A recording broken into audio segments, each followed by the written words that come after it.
Right, well, welcome to another session of Yarning It Up with the SIMNI members as part of our project in community for talking about mental health issues and doing it in a safe space and hopefully encouraging other people, to make a call to reach out to each other and have those conversations that, in times of stress, which we all feel, and particularly at the moment with the COVID social isolation, that it really is okay to talk and share and reach out to each other. So tonight, I'm really delighted to have another one of our SIMNI members, Sherryn Patterson, as our guest speaker. She's been a really beautiful supporter of Soroptimist for quite a long time, and raising three girls and being a single mum has meant that she's had to juggle a whole lot of things, but her girls are actually young women now and out there working and finishing their studies off. And we were really delighted that last year Sherryn became a member of our club, and she's jumped in boots and all and just rallies to the cause every single time. But Shaz, I'd like you just to tell us a little bit about your backstory as a single mum and raising three kids and how that actually came about, if you feel comfortable enough to do that. I have heard it, and I think that there's a lot of other women out there that are going to listen to these recordings that will resonate with some of those experiences, but hopefully not to the degree that you particularly suffered during that time. So I'm a domestic violence survivor, survivor of cancer, survivor of divorce, survivor of a child with a disability, and it's now 2020, and I now have a story. So I guess for back then, it was, I was living the Queensland dream. We had a mansion and all the fancy cars and whatnot, but that doesn't necessarily make one happy, because with that comes a lot of stress and so forth. So my husband was having an affair, didn't know about it, found out the hard way by catching him, and then the domestic violence, I kept saying, oh, it'll stop, it'll change, I can't run away, I've got three children to raise. So I stayed because I didn't think I could leave. And then the angry violence came, and then it probably wasn't until a couple of years later until I went to the dentist because I'd lost another 7 teeth, that the dentist said to me, "What are you doing?" Oh, you've muted yourself, Sherryn. Sorry. Sorry. So I'll just go back. So it wasn't until I had lost another 7 teeth and I was at the dentist, and they said to me, "Please, how can we help you? What can we do?" And I said, "Oh, no, I'm fine. And, I just need to not use those stairs." And they go, "Oh, right." So, and then I started realizing that people weren't believing the story that I was trying to concoct, because I was never a good liar, ever. So then I was struck down with cancer. Thyroid cancer, in fact. So I guess it was a whole part of my voice that I couldn't use. I had nothing left in me from fighting so much with my husband at the time. So I ended up with this thyroid cancer. I choked to death in my sleep one night and woke up 3 weeks later out of a coma. I actually thought that my husband had choked me to death, but it turns out that was all the cancers that had choked me. So when I got home from that, I had pretty much decided that I needed a new life. I couldn't continue with this. I couldn't do this anymore. And if it meant that I had to leave, well, I just had to find enough strength to be able to do that, as sick as I was. So I left with the kids, the car, the cat, and $50, and packed up all, some of their toys and whatnot in the car, and I left, and I had no idea where I was going, but I ended up at a friend's house and lived in her garage for about 6 weeks on a blow-up mattress with 3 little girls, which were 3, 5, and 6 at the time. And it was a start of rebuilding our life from a blow-up mattress to as soon as I could get back to work. And then I was taking on one job, taking on two jobs, taking on three jobs. And I was very fortunate that I had such wonderful school teachers at my children's primary school on the island that were, I think, they obviously could see bruises and cuts and things like that from time to time. And nobody ever said anything to me. And I was ready with an excuse even if they did. But was then I decided that I needed to reach out. I needed to ask people for help. And it was never financial because I was far too proud for that.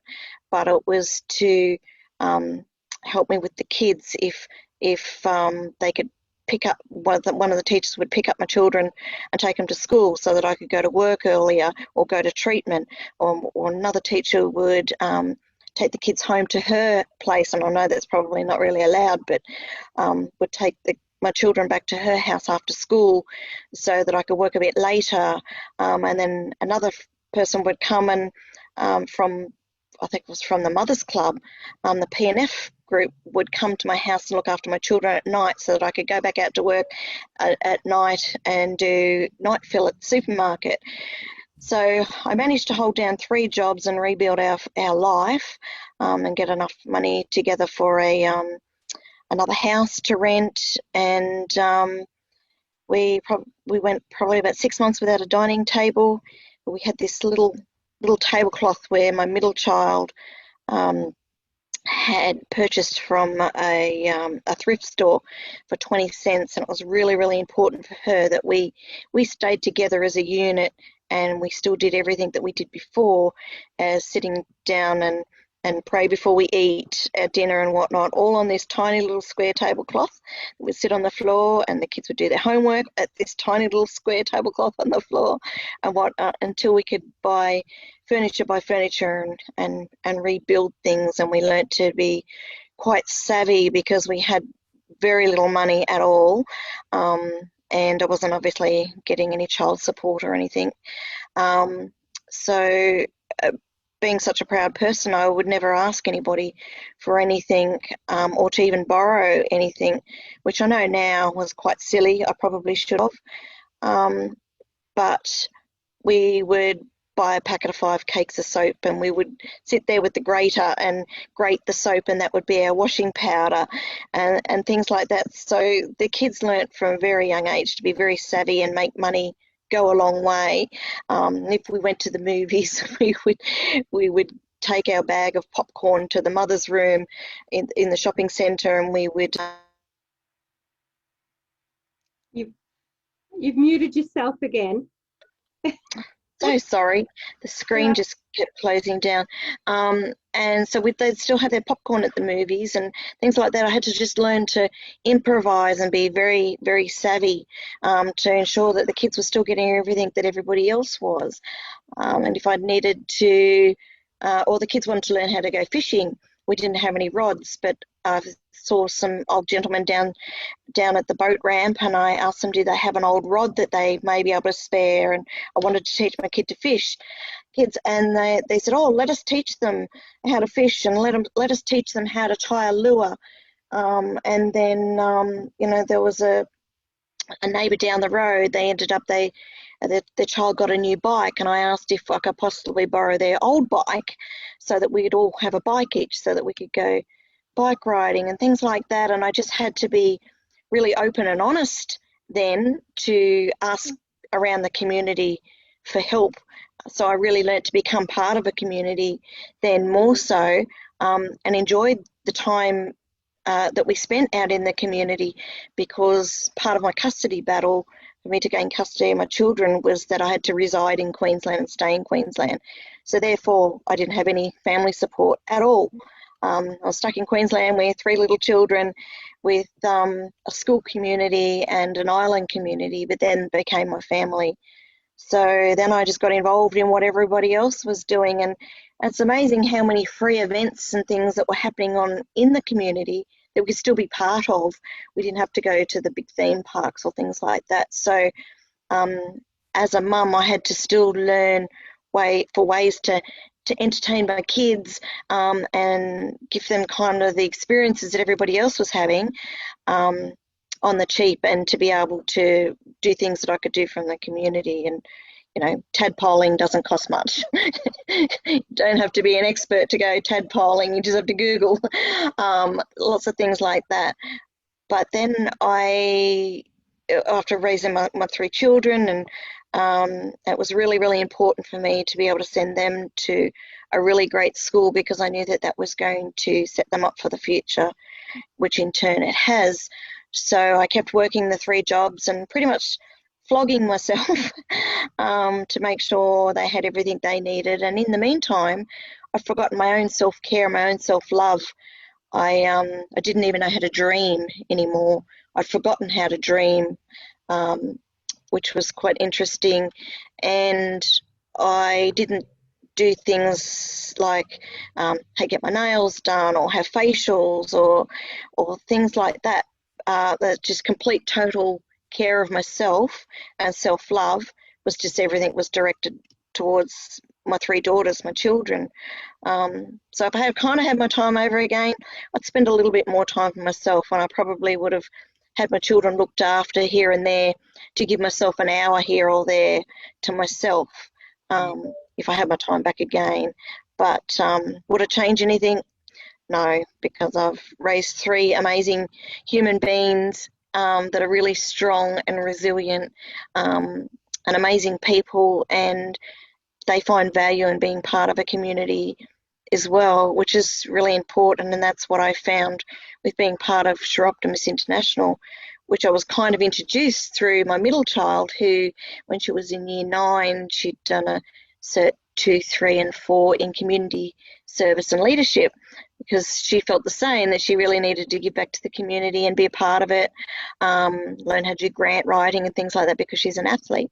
So it was that was how I was introduced to SIMNI, after going to a few of those events. So as soon as I was kind of not made redundant with my children, but lesser needed, that it was my time, and my time for my self-love, and to keep rebuilding my strength, I guess you could say, and my time to join Soroptimist so that I could help other women rebuild, and find their strength and inner love again, because I don't think we spend enough time doing that and talking to other women that all have similar stories. Now, you actually have so many backstories that I know of, and that's one of the wonderful things, that when we spend time together, outside of just club meetings, that we do get to share and know each other a little bit more. I know that you're extremely proud of all your 3 girls, that they absolutely know they've got, number 1 mum in the world, and they adore you to the moon and back again. We were really fortunate that your middle one, Lakeisha, was our Young Woman of the Year in our International Women's Day Awards. And that's when I first met you. She was competing in Germany, I believe it was at the time. And one of her sisters decided to make a little video with Lakeisha by the pool as part of her thank you, wish I could be here with you, but I've sent mum and my sister along. And that was a really special opportunity for us to get to meet you and your daughter, and then also have this beautiful message from Lakeisha, and Lucky as she's known. As a mum of a champion Paralympian gold medal swimmer, I mean, I know we've sat up during the Rio Para Games and couldn't wait, but to see Lucky and the rest of the para team compete, it was really, really exciting. And I know during all those years, you weren't able to actually see her compete internationally. It was one thing to get her over there, and another thing for you to sort of be sitting home kind of cheering on. And last year, you actually did have a chance to see her compete. I did. So do you want to share a little bit about mum of a special needs child who really has such a determination to excel in life? I mean, Lakeisha is just phenomenal, and everyone that really gets to know her and sees what she does, it's all about hard work and having that goal in mind around, I want to be the best I can be. So my thoughts with her is that she's never trying to compete against anybody else. She's competing sort of with herself and the time clock. And that's been the big motivation for her, as well as her being there to cheer everyone else on as great role models. Yeah. And so Lakeisha has cerebral palsy, left hemiplegia. So the left side of her body doesn't work as anybody else's. She has very low muscle tone. Um, um, so she swims for fitness to keep her muscles and her ligaments lengthened, so that she'll have a little bit less pain for the day. So it's quite excruciating pain for her to have the spasticity set in, where everything's so tight and she just can't move. It's like being strangled in your own body, I guess, as she would say. So she swims, and then she became a very good swimmer. And she first started to compete back in 2014, which was her first Commonwealth Games in Scotland. Her very first meet at 14, representing Australia, and she gained a bronze medal. And then from then on, she has competed in another Commonwealth Games, 2 World Championships, the Rio Paralympics, every pinnacle event that could become possible. She's raced in, and her commitment and dedication would just blow anybody away. She's so extremely motivated to be the best she can possibly be. It's not actually all about medals for her. It's about the journey for her. And she's had to be very, very resilient, because she's had to deal with quite a lot of bullying being an elite athlete, not only from other athletes, but from parents as well. It just seems to come with the territory. If you're great, or you're awesome, or you're number one in the world, well, you obviously must cheat. Is the mindset of bullies, which is really quite hard, because they don't see the commitment and the dedication from getting up at 4 o'clock every morning, swimming for 3 hours, and then do physio, massage, and then go to university and then do it all again in the afternoon, and then all the public speaking engagements and whatnot as well, and then of course the sponsor commitments as well. It's a whole nother life. I must say, it's very, very busy, and we made a commitment as a family, just us 4 girls, to try and ensure that Lucky could succeed in whatever way possible. So there was things that the other 2 girls had to put on hold, so that we could have enough money to get Lakeisha to where she was. But we always knew she was going to be awesome, and she'd get to where she was, because she wanted to be the best, and she was going to stop at nothing until she was the best in the world. And she's now number 1 in the world for 50, 100, 200, 400 freestyle, and 200 IM. So, and it has multi world records, which is absolutely extraordinary at 21. And now we say, well, what's next? And she says, well, if the sky's the limit, I need to learn to fly. So that's probably what's next. But raising a child with a disability is a lot of hard work. It's like splitting yourself in half, because it requires so much time, effort, funds, physical funds, as well, for appointments and doctors and so forth, and to be able to have a job where you can slip away for appointments here and there. It's really, really quite difficult. She has so many different neurologists. Well, she has 3 different neurologists at the present. So we're constantly always liaising with specialists and professors and whatnot, to make her day get better and better, so that she's not going to deteriorate too quickly, which will more than likely happen when she gives up sport, I think. But it is difficult, because it's They say it takes a village to raise a child. Well, it pretty much does. And it requires a lot of hard work for a disability, because you don't want your child to be excluded from anything. It's really, really important that they be resilient, and be run with their uniqueness, and to stand out alone as an individual, um, and yeah, just to be resilient more than anything. You couldn't ask for more for your child. Well, having worked in the disability sector for 5 years as a personal carer, one of the most fulfilling roles that I had was working with families in home care with their child with special needs. And, you know, the mums, I just absolutely have nothing but absolute gratitude and love for the care and love that they provide to all their family, but in particular, you know, their special child, because that mother's bond is always there. And I've observed that that's the thing that often pulls those young people through to the next level. And, you know, one of the ones that I cared for was only 9 and passed away a couple of years ago. And it was the love that was shared with her mother that keeps her mother going, but keeps everyone else who knew her going too. Now, the COVID had quite an impact on Lucky in regard to being able to continue with her training. And if it hadn't have occurred, you would have been on your way home from Tokyo if the Olympics Yep. had been there. But I know that, as you said, she's got medical needs of being able to still keep up as swimming from a health perspective. But what exactly happened during that period of time where, you know, everything closed down, the pools got shut, and it made it very awkward for her to have, you know, that level of exercise that her body's used to every day?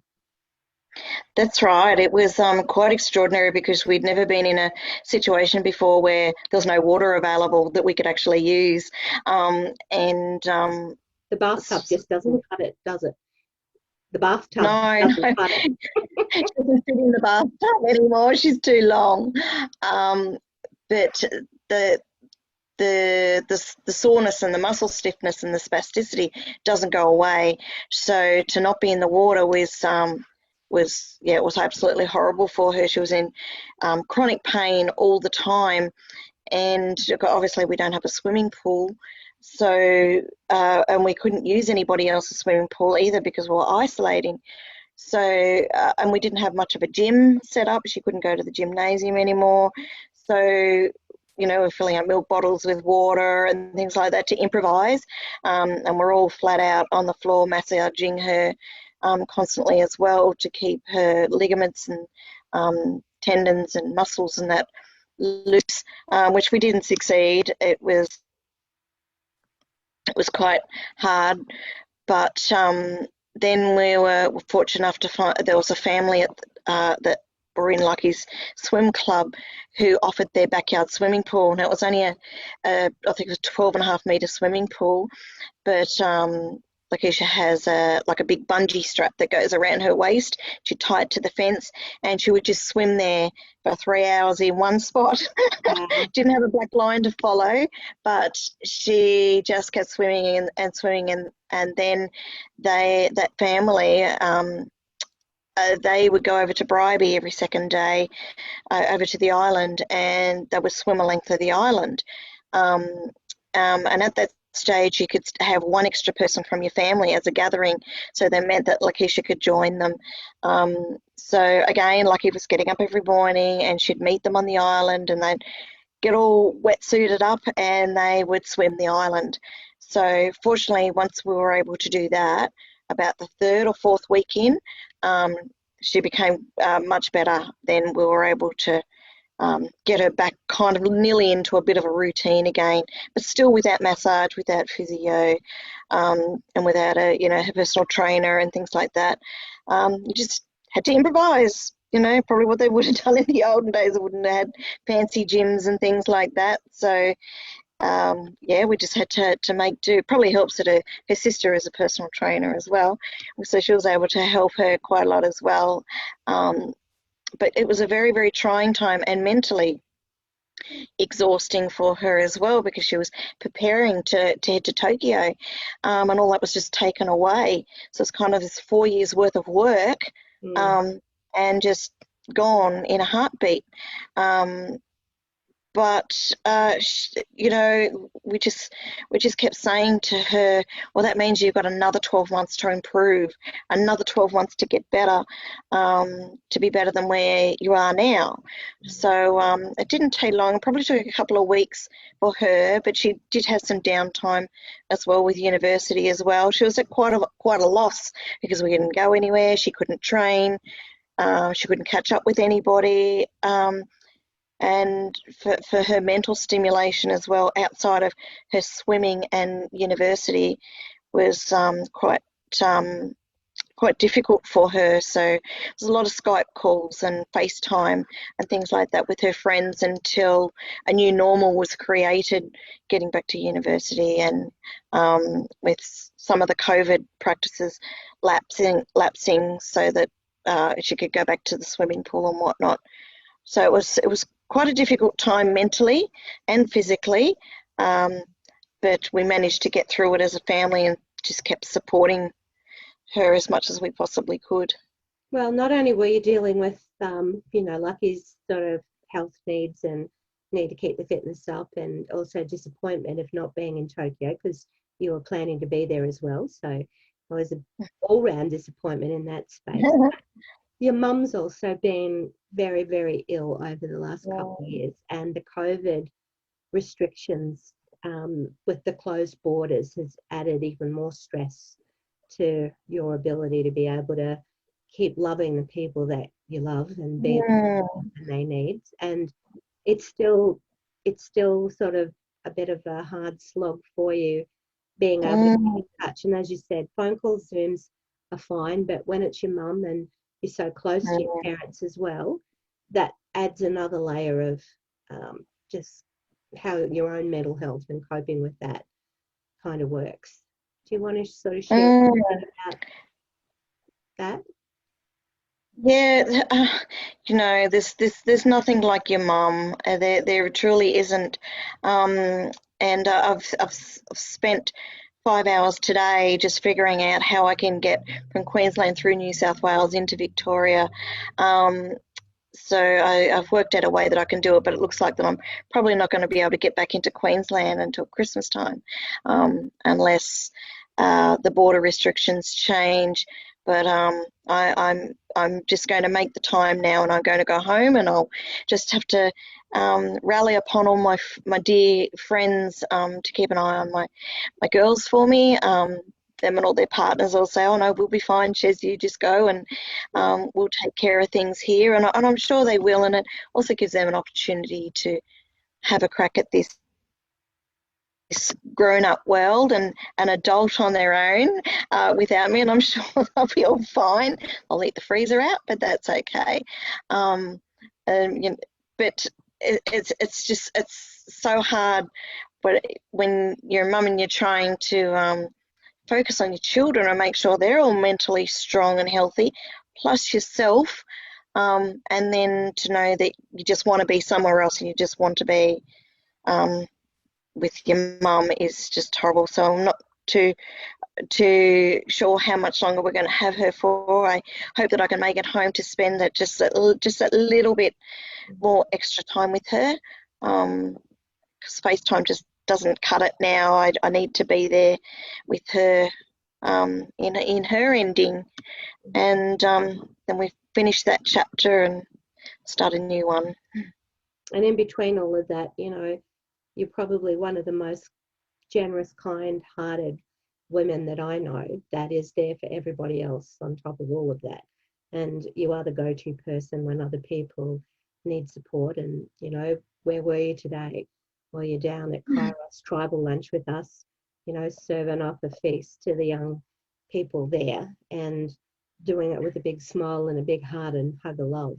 And I think that's one of the beautiful things that I love about our Soroptimist members. It's the sense of supporting each other and giving to other people as well, so that somewhere in this crazy world, we know that there's a little thing that we can do, you know, in a small way that makes a world of difference to someone else. And the most important thing for people to understand Soroptimists, it's not about turning up to a 2-hour meeting once a month. It's everything we do outside of that, and it's turning up for each other. And we've got a very strong friendship within our club. You know, we respect each other, we trust each other, we love each other. And some of us have probably been, you know, not doing the 1.5 distancing when we see each other either. Sometimes those little hugs have just jumped out at us. But, you know, it's really to find that safe space. And I think, you know, what's resonated with you and Trisha's story as well is, you know, being very proud and not wanting to burden other people or ask people to help. But when you get to a point where, gee, I think I might need to now, that it is okay. And that's probably one of the biggest messages through this mental health week and having a yarn up, that it's actually okay to reach out and ask for help, because the gift you give to the person that you're actually asking, you know, can they help you with something, is truly a great gift. And I know every single one of us are the first one to respond as soon as we know someone needs support. We forget everything about what our self is. And I don't know how we get better at doing self-care. I think reminding ourselves that it's important that we do it, and sometimes doing self-care together is obviously quite good too. Absolutely.